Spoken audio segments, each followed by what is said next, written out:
Они должны помнить о том, что это, как правило, государство с небольшой территорией и с очень плотным населением. И этот фактор, который они должны иметь в виду, прежде чем говорить о нанесении ударов вглубь российской территории. Это серьезная вещь, и мы, конечно, самым внимательным образом наблюдаем за этим, смотрим. Все сейчас идет вокруг. This is my video update on this Wednesday afternoon, May the 29th. Let's talk about some news. And let's start things off with Russian President Vladimir Putin in Uzbekistan. He was in Uzbekistan for a 2-day visit, and Putin spoke to the media yesterday, and he said some very interesting things as he was speaking to the media. Putin talked about Elensky's legitimacy. And once again, Putin said that Zelensky is not the legitimate leader of Ukraine. And Putin made the case that Zelensky is not the legitimate leader of Ukraine by referencing the Ukrainian constitution.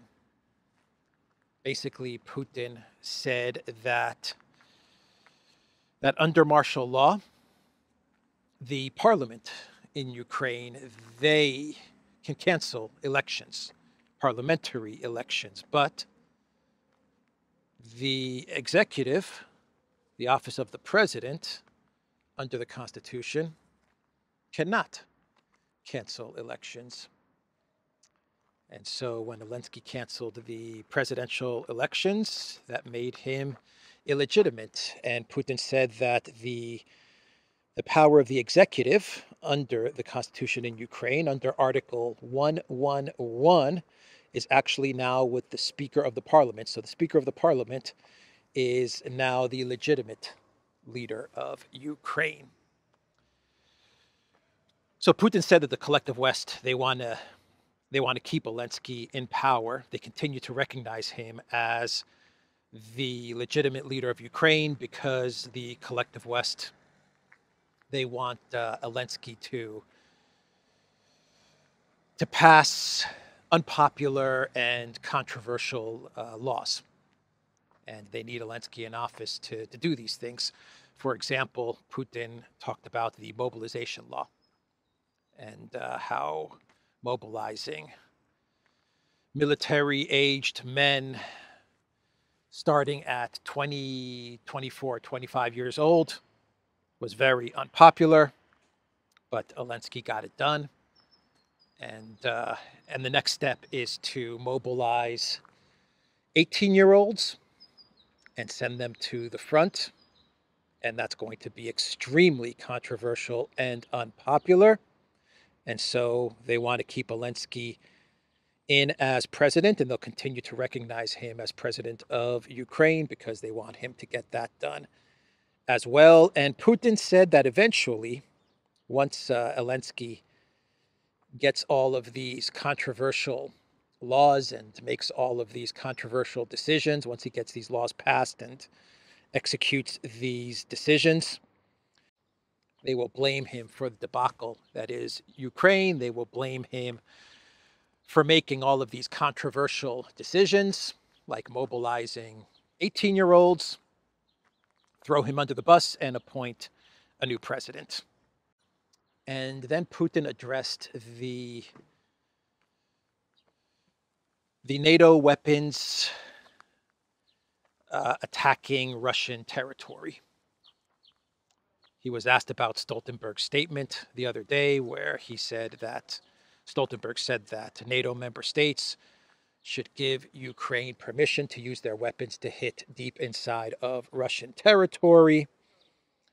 And Putin basically he addressed the escalation that is coming out of the collective West, which is coming out with the narrative that they need to grant Ukraine permission to use collective West weapons to hit military targets deep inside of Russia, because at the moment, Ukraine is unable to defend itself, and this is very unfair, and Ukraine is fighting Russia with one hand tied behind its back, so permission must be given to Ukraine by the collective West so that collective West weapons can be used to hit military targets deep inside of Russian territory. And Putin yesterday said, this is nonsense.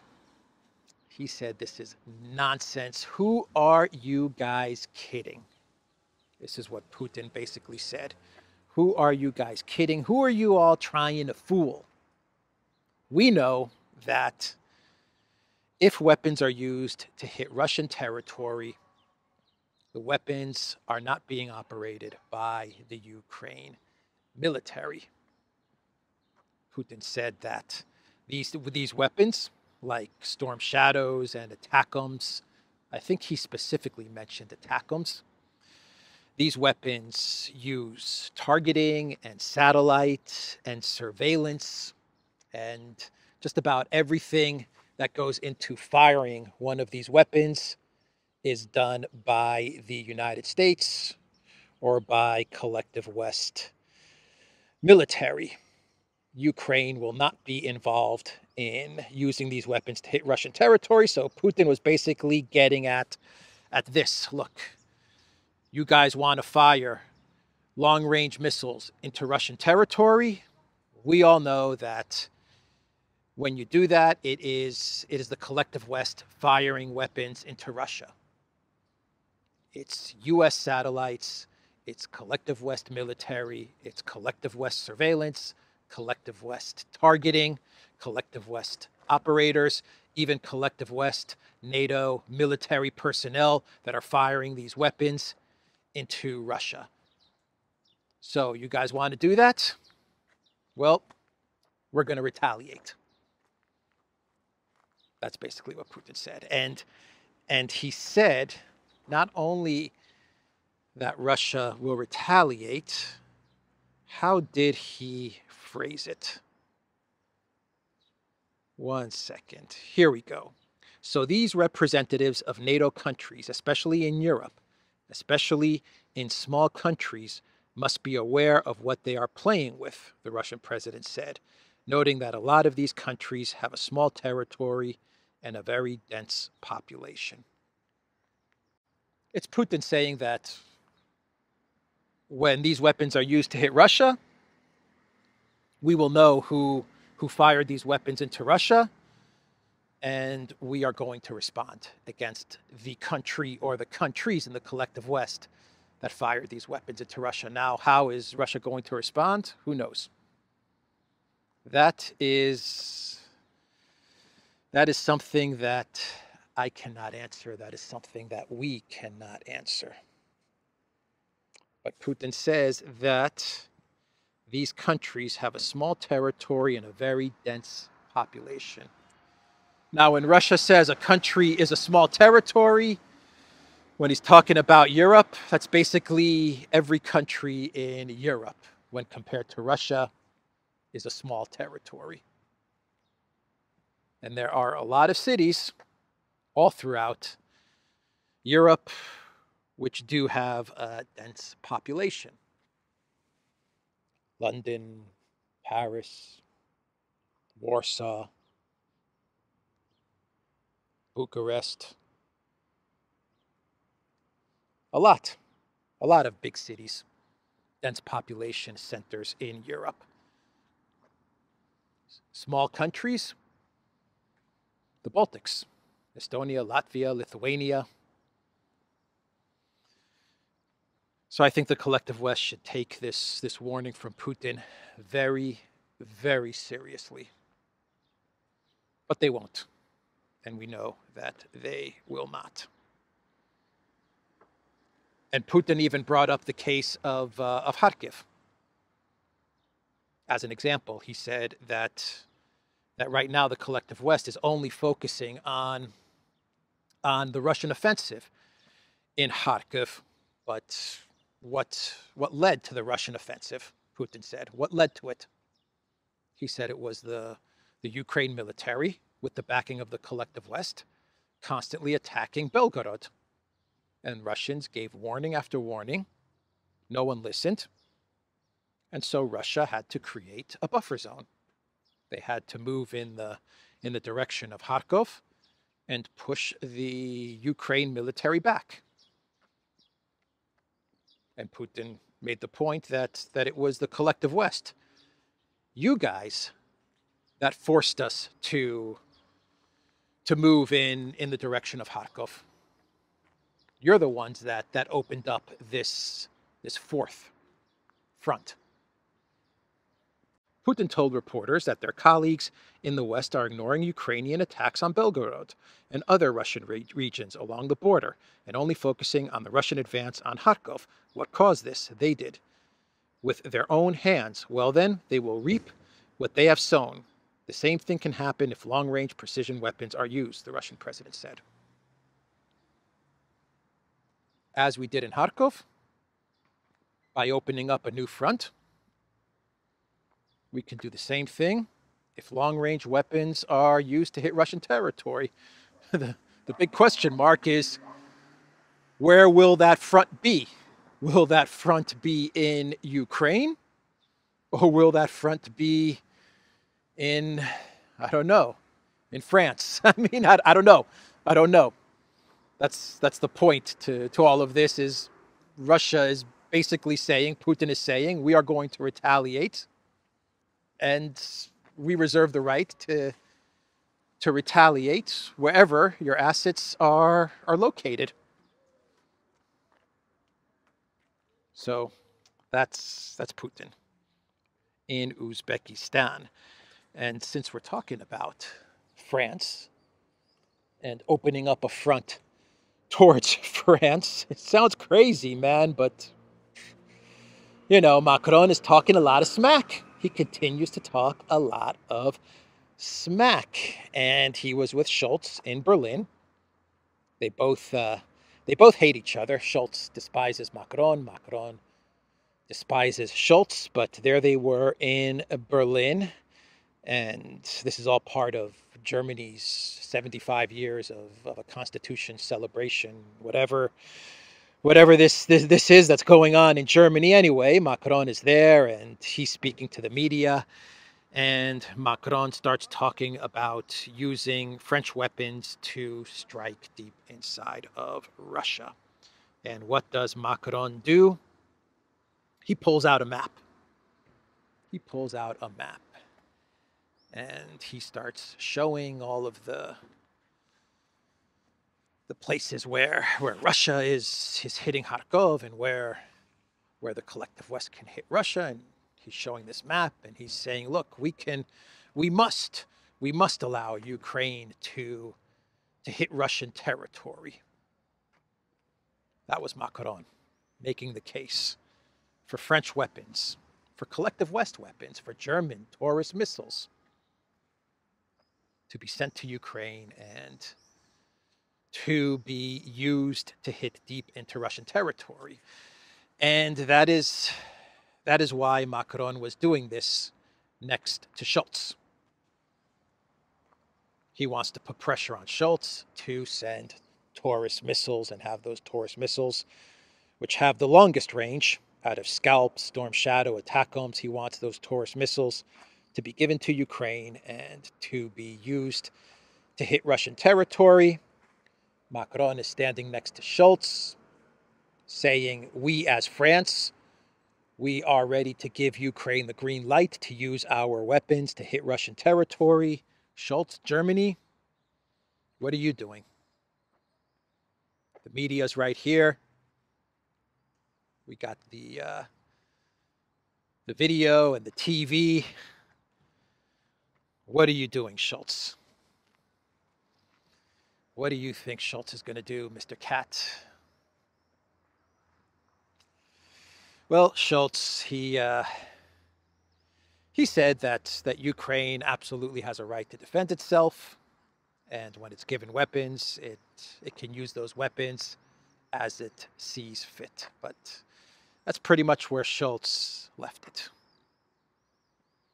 So another reason why Macron did this, with Scholz standing next to him, is because he wanted to embarrass Scholz. He wanted to assert his position as leader of the European Union. France is now the leader of the European Union, of Europe. Germany is no longer leading Europe. I am Macron. I am the strong, tough, decisive leader of Europe. And I am standing here before you in Germany, and I am telling you that we are ready to take on Russia. Is Germany with us? That was Macron. He wanted to embarrass Scholz. He wanted to make the point that he is the emperor of Europe. He is the leader of Europe. Germany no longer leads the European Union.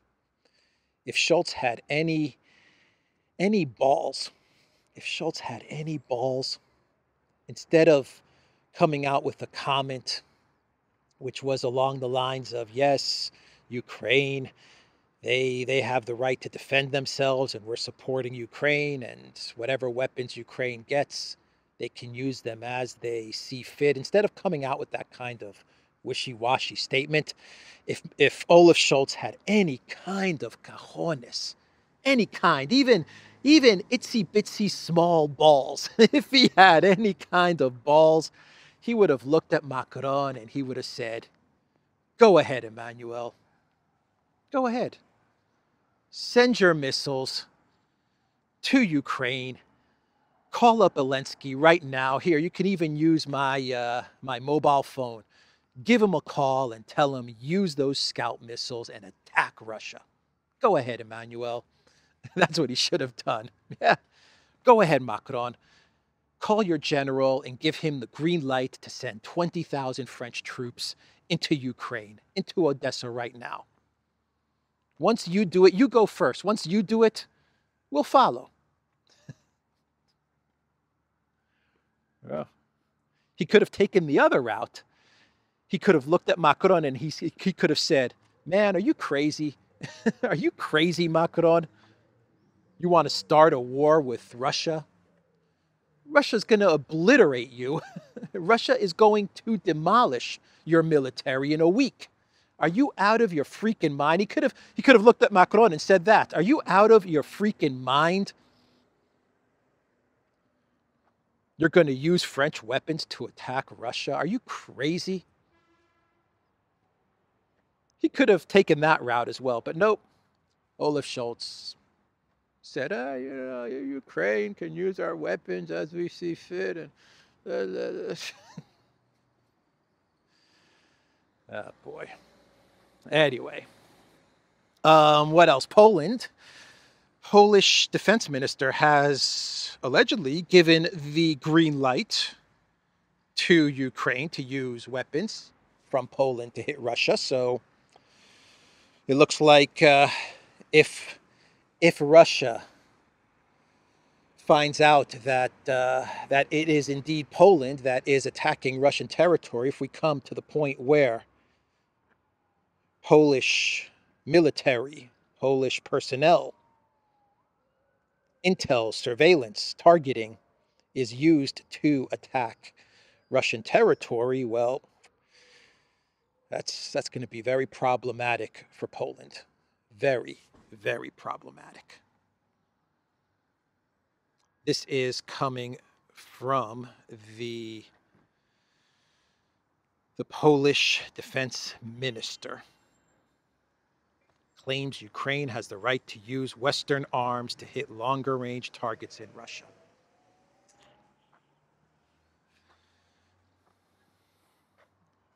For Putin, Poland is a small territory. Every country in Europe, for Russia, is a small territory. This is all a very bad idea. This is a very, very bad idea. And I hope to God that someone in the government in Poland comes out and says that the defense minister was talking nonsense. I really hope that someone, Tusk comes out and says, don't listen to the defense minister. He was smoking crack that day when he came out with that statement. Sweden is going to be given 1 billion euros in weapons to Ukraine, its largest ever military aid package, $1.3 billion, according to the Swedish Defense Ministry.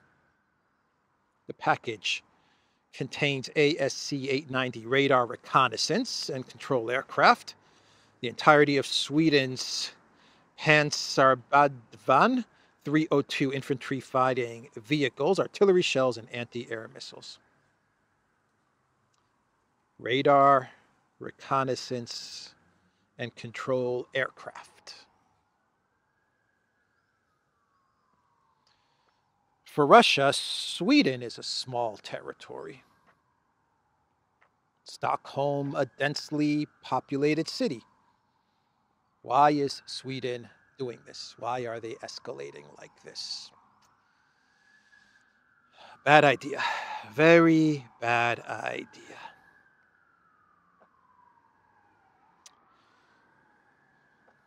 So the Telegraph, they are reporting that in the NATO meeting that is going to take place, I believe in July is the next big NATO meeting, and it's going to be in Washington.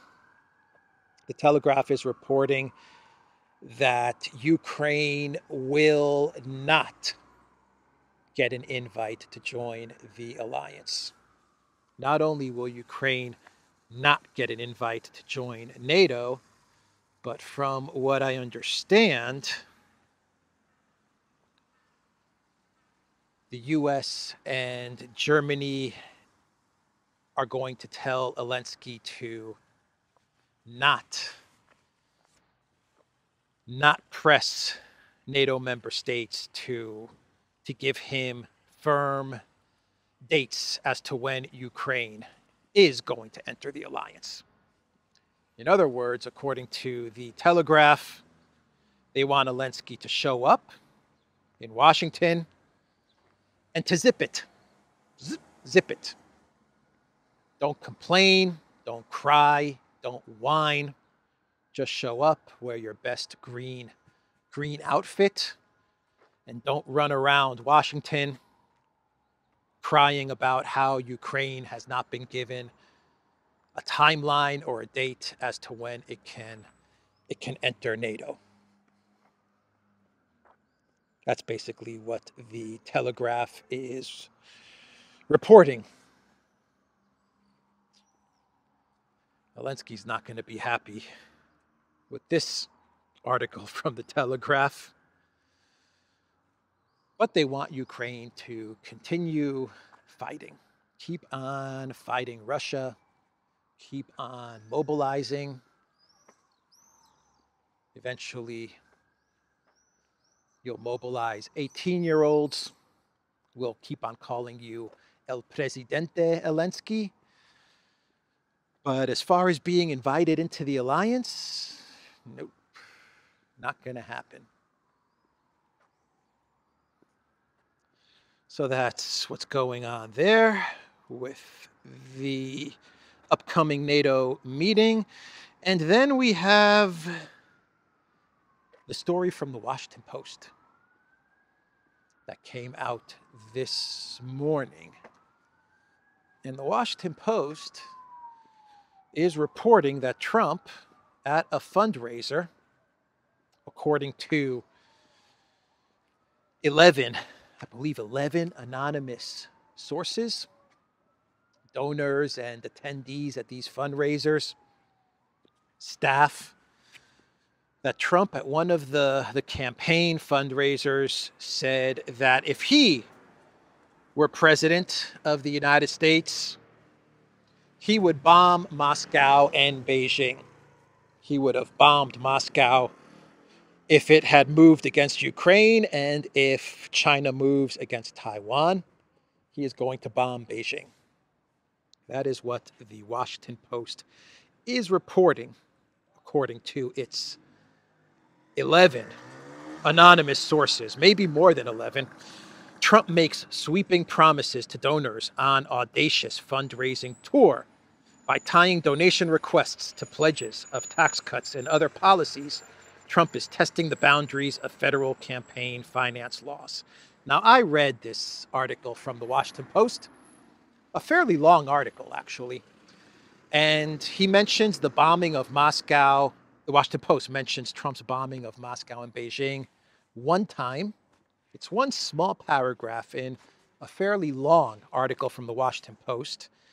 And the main point of this article was really not so much about Moscow or Beijing. The main point of this article was to say that Trump is running around at these campaign events, saying just about anything in order to raise money. That's the point of this article, is that Trump will say anything to raise a buck. That's the point of this whole thing. You want tariffs? I'll give you tariffs. Now give me money. You want tax cuts? I'll give you tax cuts. Now give me money. You want tax hikes? I'll give you tax hikes. Now give me money. You want me to bomb Beijing? I'll bomb Beijing. Now give me money.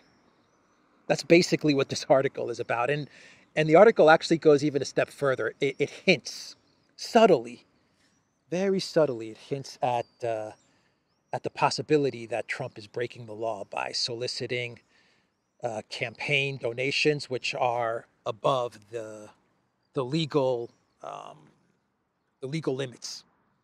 So it's kind of hinting at that as well, that Trump is going against the advice of his campaign managers, and he's asking for more money than is legally allowed to get, than is legally allowed to be donated to his campaign.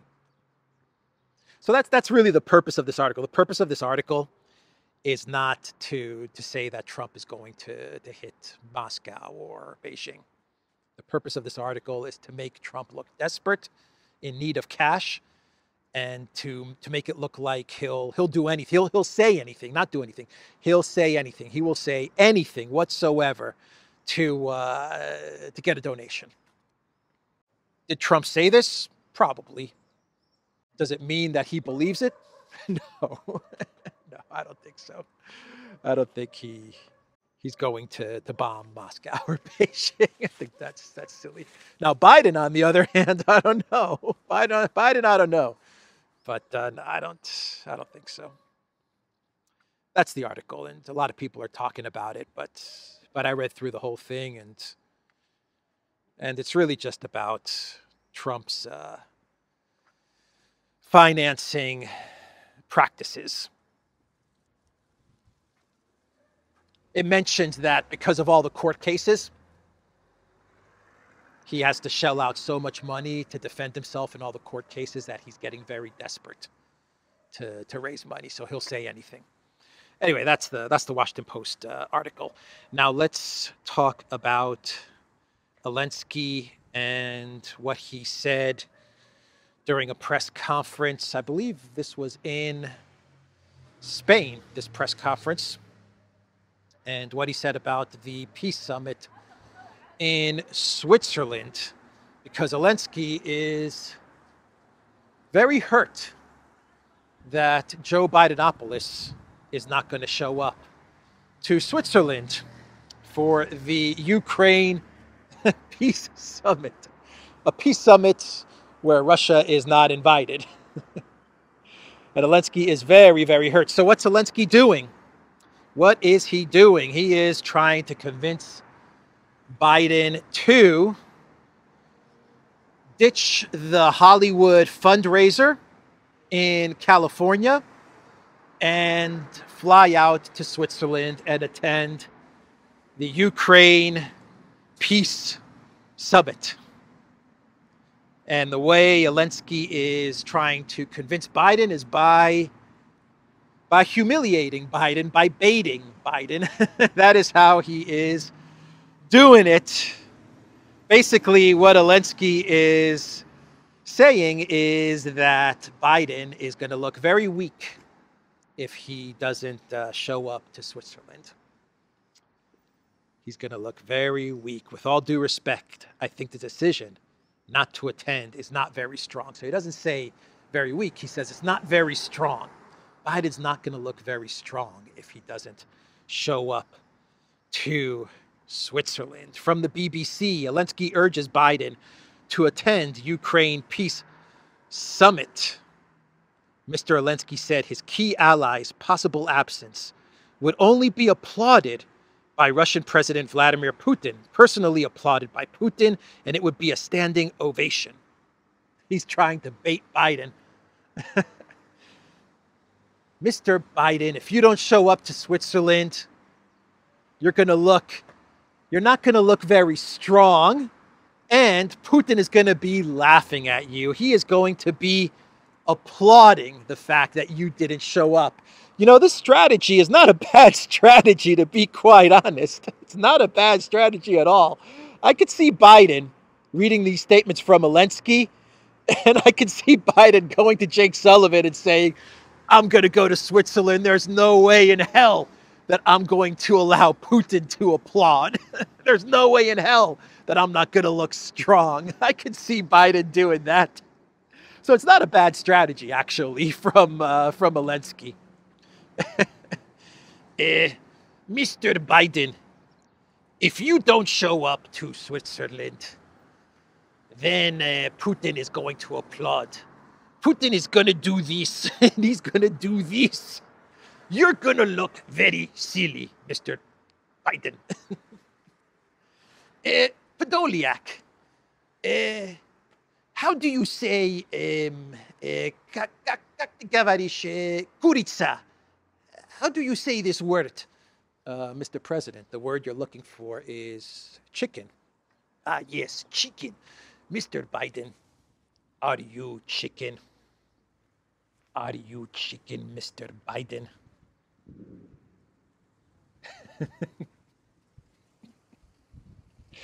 Biden's going to hear those words from Elensky. He's going to say, I'm no chicken. I'm no kuritsa.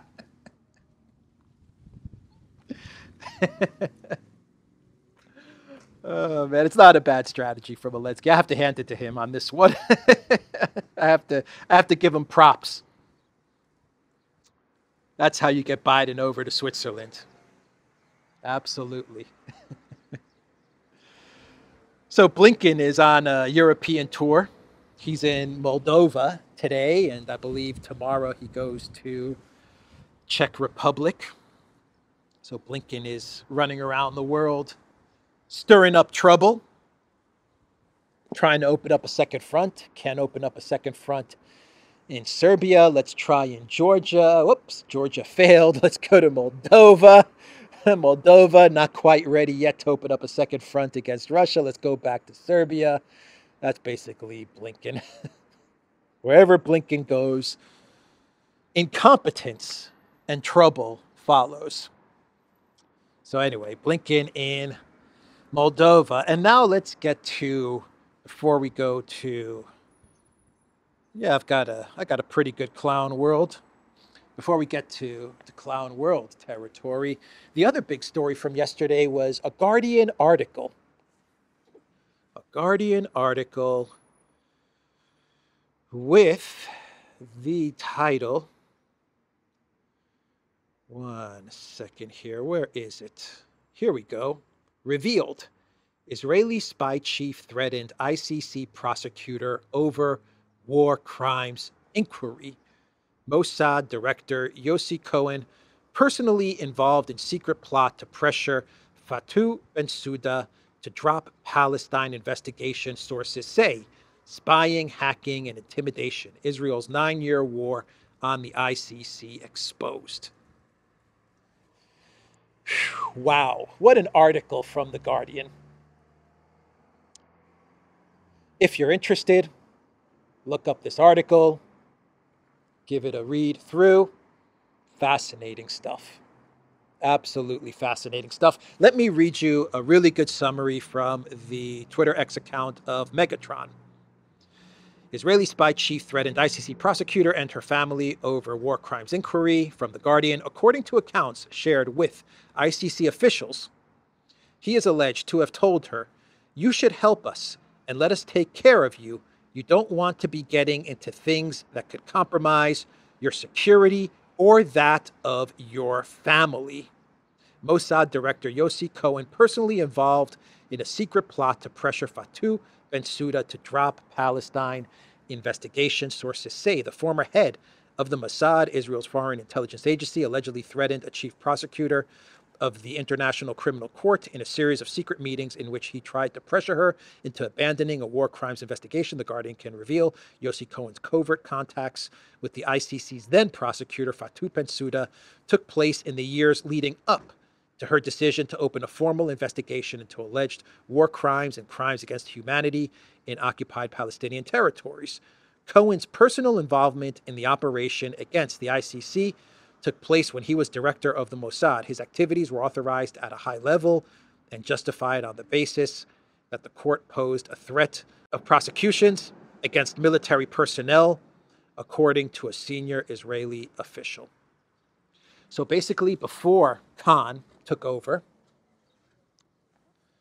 the ICC prosecutor, Bensouda, she started to look into Israel. I believe the article in The Guardian says she actually started in 2015, but she really started to ramp up her investigation, her activity in 2020. I want to say 21, either 20 or 21. I'm trying to remember the Guardian article. Anyway, it was around that time period. I believe 21 is when she really started to ramp up the investigation into Israel, and that's when the then Mossad head started to spy on her. I think the article uses the word stalk, to stalk her and to come out with, I guess you could call this a threat, right? You should help us and let us take care of you. You don't want to be getting into things that could compromise your security or that of your family. I don't know, call it whatever you want. But the article also says that according to The Guardian, that Mossad actually had some assets in the ICC working for Mossad. And basically, Bensouda, before Khan took over, she disclosed everything that was happening to her, the stalking and the threats and all of these things. And she disclosed this to the ICC, and now it's released. And The Guardian is reporting on it. So what is going on here? I think this is really simple. This is a really simple one to figure out. The ICC leaked this to The Guardian. That would be my guess. This is the ICC's response to the threats that they have been getting. For example, the U.S. senators that sent the letter to the ICC threatening them if they issue a warrant against Netanyahu and the defense minister, then they're going to be sanctioned, and it won't only be the ICC judges; it will also be their friends and family members. Remember that letter that was actually signed by 15, I believe, 15 U.S. senators or members of Congress. So I think this is the ICC's way of saying back off. We're going to see. They haven't even issued the warrant yet. Keep in mind, they haven't issued the warrant yet. So we're going to go through the process and decide if we're going to issue an arrest warrant. But back off. Back off with the threats. Back off with the intimidation. We know things. We have this information from the former prosecutor. Back off. And they leaked this to The Guardian. This is their answer to all the threats that have been coming not so much from Israel, but more from the United States, to be quite honest. So this is their response. Look, the ICC, they understand that they're in a very difficult position. Their very existence is on the line.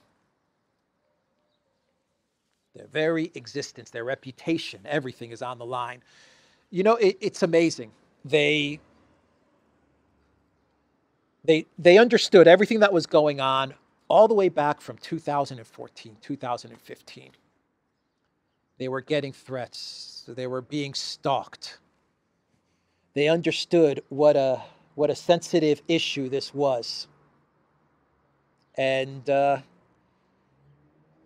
still played ball with the United States and issued the warrant against Putin. When they understood that these guys are gonna turn on them. It's amazing. It really is amazing. You should have never, ICC, you should have never, ever issued that warrant against Putin. That was the big mistake.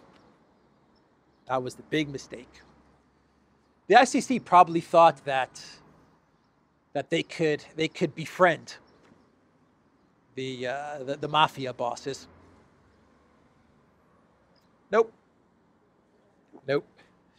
Not going to happen. Didn't happen. So anyway, that's what I think is going on here. This is, in my opinion, this story was leaked to The Guardian, and this is the ICC's warning to Israel, but more to the United States, I believe. That's what I think is going on here. So what else? Let's do some clown worlds. From Forbes, the Sukhoi apocalypse might be a myth. Ukraine claims it shot down 7 Su-25s in a month, but there's evidence for just 2. How many Russian attack jets has the 110th Mechanized Brigade really shot down? So here you have an admission from Forbes that all of the news stories about the Ukraine military shooting down 5 Russian jets, 10 Russian jets, 50 Russian jets a day. And remember that? All of those stories about how the Ukraine military is shooting down Russian jets by the dozen every day. They're knocking down a dozen Russian jets, right? That was the story. Well, it's not true. So Forbes is admitting as much. Anyway, that's from Forbes. Nikki Haley. Nikki Haley. What are you thinking, Nikki Haley? She traveled to Israel.